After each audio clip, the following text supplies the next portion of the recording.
Every year, everyone gets excited about the trade deadline. This is where teams gear up for their playoff run, or start building for the future. Today, let's focus on the teams that were trying to find a player to make a run, and pick out the 10 worst and the 10 best. Let's start with the 10 worst, and at number 10 is Joey Gallo. It was kinda surprising when the Dodgers picked him up from the Yankees, as he had fallen out of favor in New York, hitting 159 with a 621 OPS. He was basically the same for the Dodgers, 162 average and a 671 OPS. I'm sure the Dodgers got him to find lightning in a bottle, and he did hit 7 home runs in 44 games, but overall, he continued to be a below-average player. Number 9 is Taylor Rogers. Coming off an all-star year with Minnesota, he didn't have a great start with the Padres. He got even worse when he was traded to the Brewers for Josh Hader. His ERA spiked over a run. He only picked up 3 saves in the second half. He may have seemed like a decent replacement for Hader, but he turned out to be a mess. Number 8 is Trey Mancini. He was a feel-good story coming back from cancer, and he was having a solid year with the Orioles. He went to the Astros, and he definitely brought his power bat, hitting 8 homers in 51 games, but his average in OPS took a nosedive, and in the playoffs, he had a miserable time, hitting .048 with an OPS of 173 and 1 RBI. Number 7 is Josh Bell. He had 14 first-half home runs with an OPS of 877. That made him a valuable trade piece for the Nationals, and they sent him to the Padres with Juan Soto. Soto was about an average player in San Diego, but Josh Bell's batting average dropped over 100 points, down below 200. His OPS dropped almost 300 points, and he only hit 3 homers. In the playoffs, he did have 2 big home runs and drove in 5, but still, his OPS was below average at 715. Number 6 is Michael Givens. After posting a 2.66 ERA with the Cubs, the Mets picked him up to help their bullpen. In just 19 games, his ERA jumped by over 2 runs and he had a playoff ERA of 13.50. That's not what the Mets signed up for. Number 5 is Jake Diekman. His 4.23 ERA with Boston wasn't good, but the White Sox still picked him up to help their bullpen. Instead, his ERA jumped all the way up to 6.52, and the Sox never got that playoff run that they were aiming for. Not that Diekman would have made the roster anyway. Number 4 is Jake Odorizzi. 2 of the top teams in baseball made a trade, a bullpen arm for a starter. Odorizzi had a 3.75 ERA over 12 starts in Houston, and he was sent to Atlanta for Will Smith, the guy who was perfect closing games in the Braves' 2021 playoff run. Smith did well with his new team, but Odorizzi did not. Over 10 starts, he posted a 5.24 ERA, and in the playoffs, he posted an ERA of 6 over his 3 innings. Number 3 is Darren Ruff. After 2 awesome seasons with the Giants, his numbers were way down this year, hitting just .216 with an OPS of 701. The Mets picked him up, and he regressed even more, not even hitting a single home run in 28 games, hitting .152 with an OPS of 413. That's really bad. Number 2 is Frankie Montas. There weren't many more sought-after arms at the deadline this year, and the Yankees were the big winners. In his 19 starts with Oakland, he posted a 3.18 ERA. In his 8 starts with the Yankees, that almost exactly doubled to 6.35.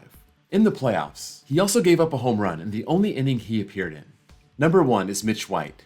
Many of you don't know this name.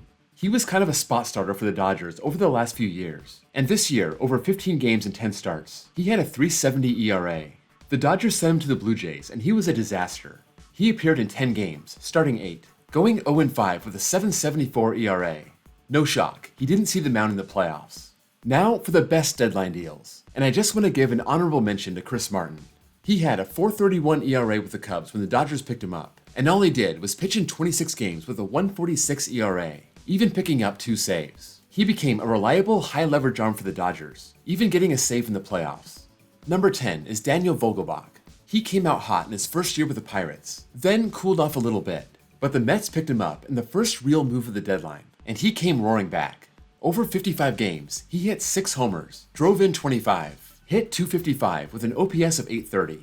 Number 9 is Brandon Marsh. Angel fans know this was an exciting player that played a great left and center field, even if his offensive stats were kinda low. The Phillies picked him up, desperately in need of better defense. And not only did he provide that, he also raised his average 62 points, his OPS by 136 points, and he came up with a couple big home runs in the playoffs, despite only hitting 180. Number 8 is Jordan Montgomery. After being traded from the Yankees to the Cardinals, he was pitching out of his mind. 4 starts, 0.35 ERA.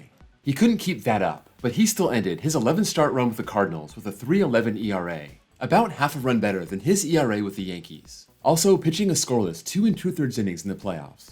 Number 7 is Lou Trevino. He He was having a miserable season with the A's, appearing in 39 games and posting a 6.47 ERA. But he found something special with the Yankees. 25 games and a 1.66 ERA, also appeared in 4 games during the playoffs and gave up nothing. Number 6 is David Robertson.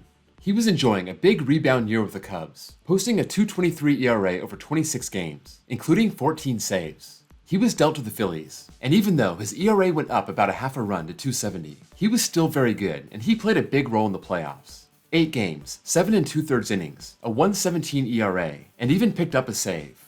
Number 5 is Josh Hader. Looking at his ERA with the Padres, you might think this is a stupid pick. He was struggling with the Brewers, his ERA climbing to 4.24 before he got dealt. And in his first 7 games with the Padres, he had an ERA of 23.14. No, that's not a typo. It was over 23. Over his last 12 games, he posted an ERA of 0.79, and he carried that into the playoffs. 5 games, 4 saves, giving up no runs. That 7.31 ERA is very misleading. Hader proved himself to be very valuable. Number 4 is Jose Quintana. After posting an ERA over 6 in 2021, Quintana went to the Pirates and had a great start, ending his run in Pittsburgh with a 3.50 ERA. He went to the Cardinals, and over 12 starts, he posted a 2.01 ERA. The Cardinals had a short playoff run, but it wasn't any fault of Quintana. He started Game 1 and tossed 5 1/3 scoreless innings. Number 3 is Luis Castillo. Other than Frankie Montas, Castillo was probably the biggest starting pitcher available at the deadline. He was a star before 2022, and he was having his best season yet in his 14 starts in Cincinnati, posting a 2.86 ERA. He was dealt to the Mariners, and over 11 starts, his ERA rose a bit to 3.17, but when it came to the playoffs, he came up big. He had 2 starts, threw 14 1/3 innings, and he posted a 1.88 ERA. He probably wants 2 pitches back in that game against Houston, but that loss wasn't on him. Number 2 is Raisel Iglesias. The Angels re-signed him over the offseason, but he was having a pretty bad year by his standards. With a 4.04 ERA, he was sent to the Braves at the deadline, and he absolutely went off. 28 games, 1 earned run. That's a 0.34 ERA. He was a major player in getting the Braves back to first place, overcoming a 10.5 game deficit to the Mets. He was more shaky in the playoffs, throwing 1 good inning in Game 2 against the Phillies, but in the deciding Game 4, he only got 1 out and gave up 3 hits, walked a batter, and gave up 1 run charged to him, but he let both inherited runners score. This kept him out of the number 1 spot. Number 1 is Harrison Bader. The player traded for Jordan Montgomery comes in at number 1 on this list, and he only played 14 regular season games with the Yankees. When the Yankees traded for him, he was already hurt, so they weren't all that concerned with the regular season. They wanted him for the playoffs.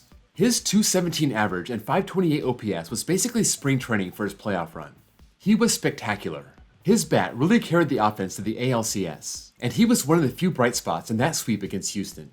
333 average, 1262 OPS, 5 homers, and 6 RBI. That kind of tells you everything you need to know about the Yankees offense. He came up way too often with nobody on base. These deals at the deadline are really meant to bolster the playoff run, and nobody was better than Harrison Bader. That's all for the 10 worst and 10 best trades at the deadline. Let me know what you think of these picks, and what you would have changed around and why. Before you go, don't forget to drop a like, and if you're new here and want to see more content like this, please give me a sub. Thank you all for watching, and I'll see you all next time.